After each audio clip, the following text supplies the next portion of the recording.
Good morning student. Last class में बेटा हमने डिफरेंट मैग्नेटिक क्वांटिटीज के बारे में डिस्कस कर लिया था, ठीक है। आज हम रिलेशन पढ़ेंगे, ठीक है। और उससे पहले हमने अर्थ मैग्नेटिज्म की बात करी तो उसके एलिमेंट डिस्कस किए थे, और इसके बाद एक छोटा सा टॉपिक बचेगा, बीच में न्यूमेरिकल करेंगे और चैप्टर फिनिश हो जाएगा। बहुत छोटा कर दिया चैप्टर को। तो डिफरेंट मैग्नेटिक क्वांटिटीज जिनकी हमने बात करी थी उसमें पहले थे इंटेंसिटी ऑफ मैग्नेटाइजेशन। फर्स्ट हमने पढ़ा था intensity of magnetisation, intensity of magnetisation, जिसको आपने डिफाइन किया होगा या जिसका फॉर्मूला आपने लिखा होगा, I vector equals to vector quantity होती थी m नेट अपॉन v। किसी भी मैग्नेटिक सब्सटेंस के यूनिट वॉल्यूम का मैग्नेटाइजेशन या यूनिट वॉल्यूम की net magnetic dipole moment intensity of magnetization होती है, ठीक है ना। तो जैसे किसी मैग्नेटिक सब्सटेंस है, उसको आप मैग्नेटाइजेशन के लिए कहीं मैग्नेटिक फील्ड में रखते हो, तो यूनिट वॉल्यूम सब्सटेंस के net magnetic dipole moment produce होने को हम बोलते हैं इंटेंसिटी ऑफ मैग्नेटाइजेशन, ठीक है ना, जिसकी यूनिट एम्पीयर पर मीटर आपने लिखी थी। अब नेक्स्ट जो है वो थी magnetic field intensity. Magnetic field intensity H से जिसको डिनोट किया था, मैग्नेटिक फील्ड इंटेंसिटी, जिसको H वेक्टर से डिनोट किया था। यह भी एक वेक्टर क्वांटिटी होती थी जिसका फॉर्मूला आपने लिखा था B not upon mu not, B not upon mu not. इसकी यूनिट भी एम्पीयर पर मीटर होती थी, और इसको हमने ऐसे बोला था कि भाई जैसे जो फील्ड है, जो एक्सटर्नल फील्ड होता है, जहां पे हम किसी मैग्नेटिक सब्सटेंस को मैग्नेटाइजेशन के लिए रखते हैं या उसकी इंटेंसिटी ऑफ मैग्नेटाइजेशन इंक्रीज करने के लिए रखते हैं, तो उस फील्ड को ही हम बोलते हैं मैग्नेटिक फील्ड इंटेंसिटी, जिसको एस से डिनोट करते हैं। तीसरा आपने पढ़ा था magnetic susceptibility, magnetic susceptibility,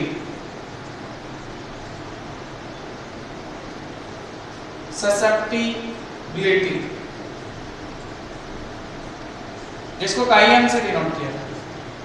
magnetic susceptibility को कैसे डिफाइन किया था वो भी देखो।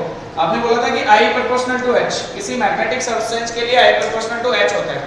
तो जब प्रोपोर्शनलिटी साइन हटाया था तो कांस्टेंट किया था काईएम, इसको मैग्नेटिक ससेप्टिबिलिटी बोलते हैं। H को आपने 1 एम्पीयर पर मीटर लेके इसको डिफाइन भी किया था। देन काईएम का फॉर्मूला हो गया था आपके पास I अपॉन H। ये फॉर्मूला भी अपने काम का है। और फोर्थ पढ़ा था हमने बेटा magnetic permeability, magnetic permeability, magnetic permeability, जिसको म्यू एम से डिनोट करते हैं या म्यू से डिनोट कर लेते हैं। और उसके बाद रिलेटिव परमेबिलिटी, म्यू आर बराबर म्यू अपॉन म्यू नॉट, ठीक है ना। ये फॉर्मूला हमारे सामने है। अब इन सब में हमें रिलेशन फाइंड आउट करना है। इन सब में हमें क्या फाइंड आउट करना है? रिलेशन फाइंड आउट करना है। इन सब में रिलेशन ध्यान से देखो कैसे फाइंड आउट करते हैं। हम बोलते हैं कि हमने एक मैग्नेटिक सब्सटेंस लिया और उसको, उस मैग्नेटिक सब्सटेंस को एक सोलेनॉइड के एक्सिस पे रखा हुआ है। Suppose that a magnetic substance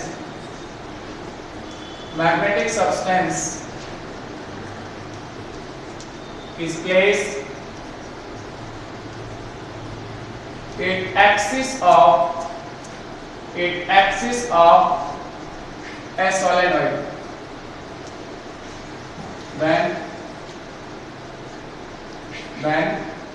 net magnetic field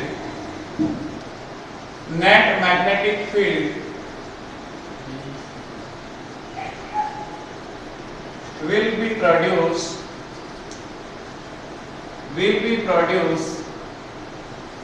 due to free current and bounded current, free current and bounded current, free current and bounded current। जो मैग्नेटिक फील्ड प्रोड्यूस होगा उस मैग्नेटिक सब्सटेंस में, वो दो वजह से होगा, दो रीजन से होगा। एक तो फ्री करंट की वजह से और एक बाउंडेड करंट की वजह से, ठीक है ना। तो फर्स्ट अपन कैलकुलेट करें magnetic field. Magnetic field due to free current, suppose मैंने उसको B नॉट से डिनोट किया, directly proportional to H। Free current की वजह से जो मैग्नेटिक फील्ड प्रोड्यूस होगा वो मैग्नेटिक फील्ड इंटेंसिटी के प्रोपोर्शनल होगा। प्रोपोर्शनलिटी साइन हटाएंगे तो B not equals to mu not into H, equation number first. Second, magnetic field magnetic field due to bounded current, bounded current, bounded current की वजह से जो मैग्नेटिक फील्ड है उसको B1 से डिनोट किया, डायरेक्टली प्रोपोर्शनल टू होगा I के, डायरेक्टली प्रोपोर्शनल टू किसके होगा, इंटेंसिटी ऑफ मैग्नेटाइजेशन I के प्रोपोर्शनल होगा due to bounded current. Proportionally से हटाएंगे वही mu not B1 equals to mu not I, equation number 2। अब मुझे क्या करना है, नेट मैग्नेटिक फील्ड की बात करनी है, दोनों की डायरेक्शन सेम होगी, दोनों को ऐड करना है और फिर मैं आगे को रिलेशन फाइंड आउट करूंगा। ये जो चार क्वांटिटियां हमने लिखी है इनमें आपस में रिलेशन फाइंड आउट होगा। तो इक्वेशन फर्स्ट और सेकंड से हम नेट मैग्नेटिक फील्ड की बात करेंगे। नेट मैग्नेटिक फील्ड और magnetic substance at axis of solenoid, then net magnetic field, net magnetic field B equals to B not plus B1, ठीक है ना। जो अपना मैग्नेटिक सब्सटेंस है उस पे नेट मैग्नेटिक फील्ड कितना होगा, B not plus B1, then B equals to B not का formula mu not H plus B1 का फॉर्मूला है म्यू नॉट I। अब देखो इसको थोड़ा और सिंपलीफाई करते हैं अपन, इसमें से म्यू नॉट H पूरे में से कॉमन ले लिया, म्यू नॉट H कॉमन ले लिया तो यहाँ पे क्या बचा 1 प्लस म्यू नॉट कॉमन आ गया, यहाँ पे बचा I अपॉन H, H बाहर ले लिया था पहले ही तो ऐसे ऊपर नीचे मल्टीप्लाई कर लिया, अपॉन वाला H बच गया। I अपॉन H तो आपने पढ़ लिया magnetic susceptibility, since I upon H equals to chi M, then B equals to mu not H 1 plus chi M, magnetic susceptibility. अगर मैं इस H को अपॉन में लिया तो B upon H equals to mu not 1 plus chi M, since B upon H equals to mu M, permeability of medium, permeability of medium B upon H, इसकी जगह अपन mu M put कर सकते हैं, mu M equals to mu not 1 plus chi M, ठीक है ना। इस तरह से कई सारे रिलेशन हमने पढ़ लिए। mu नॉट को इसके अपॉन में ले आएंगे तो mu M upon mu not equals to 1 plus chi M, और mu m upon mu not relative permeability, since mu r equals to mu m upon mu not, तो आप mu m upon mu not की जगह mu r put कर लोगे तो mu r equals to 1 plus chi m. ये अपना final relation आ गया। इसको इक्वेशन तो बहुत सारे डाल सकते हैं बीच में, इसको थर्ड मान लेते हैं। Relative permeability equals to 1 plus chi m, chi m is the magnetic susceptibility of magnetic substance, ठीक है ना। इस तरह से सारे रिलेशन हमारे पास आ गए। अब इनसे रिलेटेड अपन न्यूमेरिकल डिस्कस करते हैं, बहुत इजी, ठीक है। 3-4 न्यूमेरिकल अपन डिस्कस कर लेते हैं बेटा, उसके बाद 11 टॉपिक फिनिश हो जाएगा। फर्स्ट न्यूमेरिकल देखो, बहुत इजी सा न्यूमेरिकल पूछा, केवल कैलकुलेशन के लिए वो न्यूमेरिकल दिया है आपको, बाकी आप इजीली सॉल्व कर सकते हो उसको। क्वेश्चन क्या है, क्वेश्चन में बोलूंगा आपको सॉल्यूशन लिखना है, ठीक है ना। सॉल्यूशन चेक करना है कि सही है कि गलत है। देखो ध्यान से, क्वेश्चन है आपका magnetic susceptibility of A paramagnetic substance, ठीक है ना। मैग्नेटिक मटेरियल है ना, उसके कई टाइप्स पढ़ते हैं, पैरा, डाया और पैरामैग्नेटिक सब्सटेंस। जो सिलेबस से हम हट गए आगे, ठीक है ना, अभी सिलेबस में नहीं है, नए सिलेबस के हिसाब से तो कोई दिक्कत नहीं। अपना तो उसको मैग्नेटिक सब्सटेंस ही बोलते हैं ना, जिसकी आपको क्या गिवन है क्वेश्चन में, मैग्नेटिक ससेप्टिबिलिटी का की वैल्यू गिवन है 2.7 into 10 to the power minus 4, it is unitless quantity, chi m की वैल्यू है 2.7 10 to the power minus 4। calculate its magnetic permeability and relative magnetic permeability। Magnetic permeability मतलब आपको mu calculate करना है, mu M और mu R calculate करना है, mu M और म्यू आर कैलकुलेट करना है।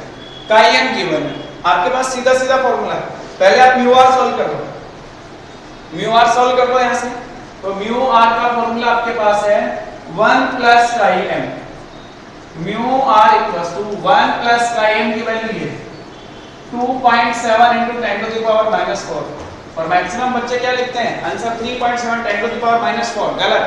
ये भी आपकी यूनिट टेस्ट क्वांटिटी है, इसमें 1 डायरेक्ट ऐड करोगे तो ज्यादातर 3.7 लिखते हैं जो गलत लिखते हैं। म्यू आर आपका होगा 1 प्लस, आपको इसको फ्रैक्शनल वैल्यू में लिखना होगा और ये होगी 0.00027, 0.00027। अब इसमें 1 ऐड करना है तो म्यू आर की वैल्यू आएगी आपकी 1.00027।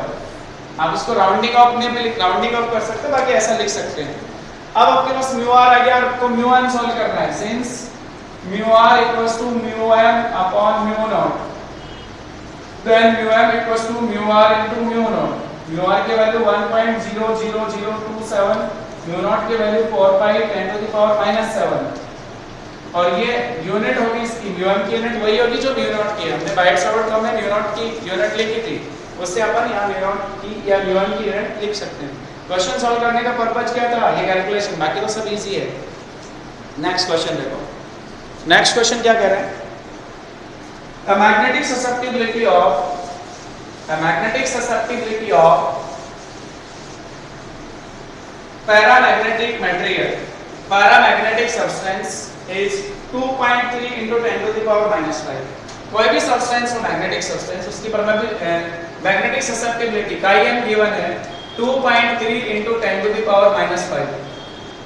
ठीक है, it is placed in a magnetizing field of 4 into 10 to the power 5।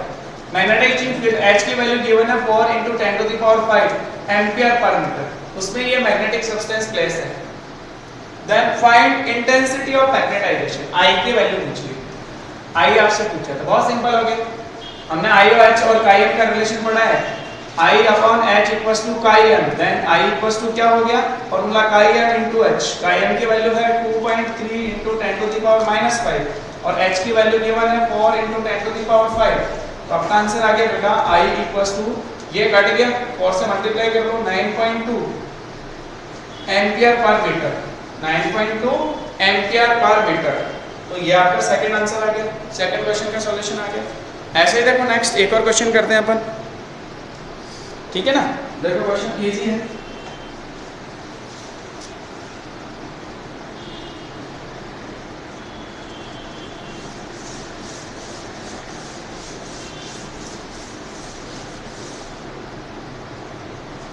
अगले क्वेश्चन में काफी सारे फॉर्मूले काम आएंगे। देखो, an iron wire whose length is 1 मीटर, एक आयरन का वायर है जिसकी लेंथ गिवन है 1 मीटर, and area of cross section is 1 mm square. Area of cross section 1 mm square means अगर मीटर स्क्वायर में लिखूंगा तो 10 to the power -6 metre square. Clear.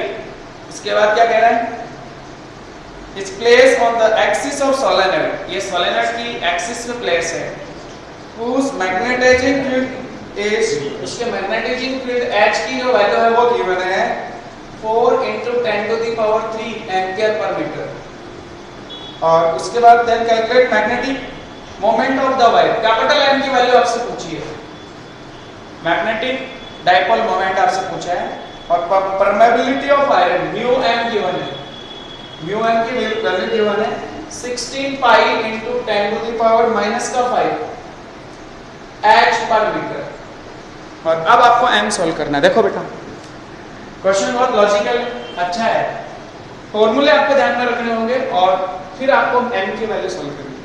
आपने देखो m जो जितने भी अपन ने फॉर्मूले किए उसमें m एक ही बार काम आया, I वाले फॉर्मूले इंटेंसिटी ऑफ मैग्नेटाइजेशन हमने सीखा है since I equals to m upon v।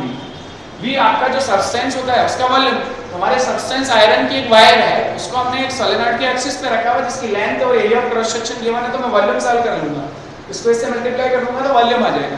But मुझे m चाहिए तो पहले मुझे I भी चाहिए। अब I कैसे सोल्व करूं, I के लिए तो मुझे कुछ गिवन ही नहीं है, म्यू m गिवन है और म्यू m गिवन है तो यहां से मैं कैलकुलेट कर सकता हूं chi-m, जो आपका फॉर्मूला था mu r equals to 1 plus chi-m, then chi-m equals to 1 minus mu r। 1 minus mu r को लिखेंगे अपन mu m upon mu not. 1 minus mu m की वैल्यू कितनी है 16 pi into 10 to the power -5। Mu r equals to 1 plus chi-m, यही formula था, तो chi-m equals to mu r -1। उल्टा लिख दिया आपने, फॉर्मूला उल्टा लिख दिया, चेक करो। chi-m का फॉर्मूला हुआ mu r -1, chi-m equals to mu r minus का 1, then chi-m equals to mu r mu upon mu not, mu m upon mu not minus 1। Mu m की वैल्यू आपके पास गिवन है 16 pi 10 to the power minus 5 upon mu not की value given है 4 pi 10 to the power minus की 7 minus का 1। 4 पाई 16 पाई से 4 बार cut गया, ये माइनस का 7 माइनस का 5, ऊपर कितना बच गया 100 मल्टीप्लाई 4, 400 माइनस 1 399। आपके पास काई एम आ गया। अगर काई एम आपको पता चल गया h गिवन है तो मैं i सॉल्व कर सकता हूं। Since i upon h equals to chi m, then i equals to chi m into h means 399 into h की वैल्यू आपको गिवन है ये 4 into 10 to the power 3 ampere per metre. अब मैं m सोल्व कर लूंगा, m equals to i into v, m equals to i की value ये 399 into 4 into 10 to the power 3 into v, इसका value length into area of construction 10 to the power minus 6, ठीक है, ampere metre square इसकी unit होगी। 399 को almost 400 ले लो, 400 multiply 4 1600 multiply 10 to the power 3 multiply 10 to the power minus 6 ampere metre square. कहां point लग जाएगा 1 के आगे 1.6 एम्पियर मीटर स्क्वायर आंसर है। इस तरह से अपन ये क्वेश्चन सॉल्व कर लेते हैं, ठीक है ना। आसान क्वेश्चन था, कोई ज्यादा टफ नहीं था, बस इसमें आपको फॉर्मूला पता होना चाहिए था, उसके बाद कहीं दिक्कत नहीं आएगी। चलो एक और क्वेश्चन देख लेते हैं अपन, एक और क्वेश्चन सॉल्व कर लेते हैं। इसी टाइप का क्वेश्चन है, आपको क्वेश्चन गिवन है एक फेरोमैग्नेटिक रॉड है, ठीक है ना। फेरोमैग्नेटिक रॉड, आप उससे कंफ्यूज मत हो, टाइप्स ऑफ मैग्नेटिक सब्सटेंस केवल सिलेबस से हटाएं, हम उसके बारे में डिस्कस तो कर सकते हैं। एक मैग्नेटिक सब्सटेंस है, उसका कुछ गिवन है, आपको मैग्नेटिक सब्सटेंस के लिए कुछ गिवन है और वो चेक करते हैं क्या है। क्वेश्चन देखो आसान है। A ferromagnetic substance, a ferromagnetic rod of dimension 5 cm, 1 cm, 0.5 cm is placed in a magnetizing field 10 to the power 4 ampere per meter. Road है, उसकी लेंथ विड्थ और हाइट गिवन है, मतलब उसका वॉल्यूम हम कैलकुलेट कर लेंगे। रॉड के लिए LBH गिवन है, L मान लो, या वॉल्यूम डायरेक्ट लिखे सेंटीमीटर में है ना। V equals to 5 centimetre length multiply 1 centimetre multiply 0.5 centimetre, length width height given है। अगर इसको मीटर क्यूब में लिखूंगा तो डायरेक्ट अपन 10 टू द पावर 6 का डिवाइड कर लेंगे, इसको मल्टीप्लाई कर लो, 5 को 5 को 5 से मल्टीप्लाई करो, 2.5 into 10 to the power minus 6 metre cube. Volume सही लिख दिया, कितना वॉल्यूम का रॉड है। ये H आपको गिवन है, मैग्नेटाइजिंग फील्ड जो है वो 10 to the power 4 ampere per metre है। If magnetic moment produces, capital M आपका जो है वो गिवन है 10 to the power 10 ampere per metre square, 10 ampere per metre square. Sorry, capital M की जो यूनिट लिखी थी ना पिछले क्वेश्चन में, वो एम्पियर पर मीटर स्क्वायर लिखी। Then find magnetic induction, I की वैल्यू पूछी हमसे, हमसे क्या पूछा है I। अब देखो क्वेश्चन में हमसे क्या पूछा है, I की वैल्यू पूछी है, बाकी सारा गिवन है। देखो, Then find the magnetic induction B, sorry I ने B पूछा है, मैग्नेटिक इंडक्शन इसने B को बोला है, B पूछा है। देखो ध्यान से B कैसे सॉल्व करेंगे कि जब अपन एक रॉड को सॉलिडॉइड की एक्सिस पे रखते हैं तो उसमें जो मैग्नेटिक इंडक्शन या जो मैग्नेटिक फील्ड है वो दो टाइप से होगा, due to free current, due to bounded current. तो अपने पास B का फॉर्मूला होता है μ0H प्लस μ0I, ठीक है, या μ0H तो कांस्टेंट अपन कॉमन ले सकते हैं, B इक्वल्स टू μ0H अपन कॉमन ले सकते हैं 1 प्लस I अपॉन H, और I अपॉन H आपका काइम होता है। वैसे तो आपके पास H गिवन है, I कैलकुलेट करना होगा, B आपको गिवन है, ठीक है। तो I का फॉर्मूला अपन कन्वर्ट कर सकते हैं, I equals to M upon V, I की जगह M अपॉन V यहाँ पुट कर लो तो B equals to μ0H 1 plus M upon V into H।